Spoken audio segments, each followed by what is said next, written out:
In this video series, I'll be covering how to use PostGIS, from finding data sources to setting up an API server and interactive map. So this is based on a workshop that I've done in a few different places. We're going to start with figuring out where do you even find geodata, both local sources that could be government or humanitarian data sources, and then data sets that are already global, such as OpenStreetMap.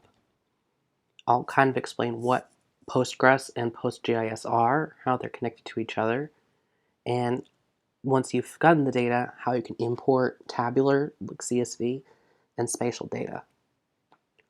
Next, I usually cover the SQL or SQL basics and new features, geospatial queries, enabled by switching to PostGIS.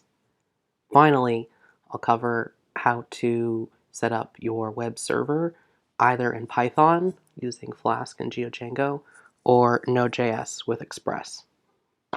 So because I've done this workshop before, I already have some data sets for Zimbabwe, Iraqi Kurdistan, and India.